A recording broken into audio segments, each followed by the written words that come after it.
আপনি এখানে ঢাকা দক্ষিণ সিটি কর্পোরেশনের উচ্চ আদালতের রায় পরে ঘোষিত মেয়র হিসেবেই এখানে এসেছি। আসসালামু আলাইকুম রহমতুল্লাহ। প্রিয় দর্শক, ঈদগাহ ময়দান পরিদর্শনে বিএনপি নেতা ইশরাক হোসেন তিনি বলেছেন যে এখন তো আমি জাতীয় ভিলেনে পরিণত হয়েছি, তিনি এই মন্তব্য করেছেন। পাশাপাশি তিনি বক্তব্য শুরুতে বলেছেন, আমি ঢাকা সিটি কর্পোরেশনের মেয়র হিসেবে আজকে আমি আপনাদের সামনে বক্তব্য রাখছি, আমি আপনাদের সামনে আজকে এসেছি। তার মানে তিনি নিজে মেয়র ঘোষণা করেছেন। তিনি এখনও মনে করেন যে তিনি নাকি বৈধ মেয়র। কীভাবে বৈধ মেয়র হয় আমরা বুঝতে পারলাম না। কেন ইশরাক হোসেন বুঝতে পারতেছে না যে 2020 সালের যে নির্বাচন, 2025 সাল, 5 বছর অতিবাহিত হয়ে গেছে, একটা মেয়াদ উত্তীর্ণ একটি নির্বাচন, একটি অবৈধ নির্বাচন। সেই নির্বাচন মেয়াদ উত্তীর্ণ 5 বছর অলরেডি হয়ে গেছে। তাহলে সেই নির্বাচনের আপনি কিভাবে অবৈধ নির্বাচনের বৈধ মেয়র এখনও আপনি দাবি করেন?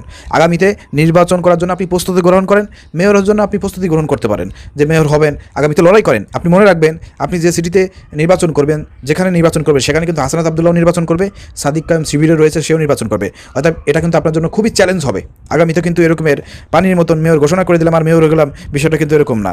অতএব এই ধরনের ছোটোলোকি কথাবার্তা এবং গায়ের জোরে নিজেকে মেয়র ঘোষণা করা, এইসব কথাবার্তা থেকে বিরত যতই থাকবেন ততই আপনার ভোট বাড়বে। আর যতই আপনি অবৈধ নির্বাচন, মেয়াদ উত্তীর্ণ নির্বাচনে নিজেকে মেয়র হিসেবে ঘোষণা করবেন, সারা বাংলাদেশে আপনার যে জনপ্রিয়তা ছিল সেটা কিন্তু অলরেডি কিন্তু আপনি হারিয়েছেন এবং আপনি আপনার ভোটার যে এলাকা আছে ওই এলাকা কিন্তু হারাবেন। অতএব আপনাকে পরামর্শ দেবো, এভাবে নিজেকে আর এই অবৈধ নির্বাচনে, মেয়াদ উত্তীর্ণ নির্বাচনে নিজেকে মেয়র ঘোষণা করে আর লজ্জায় পড়বেন না। ঠিক আছে?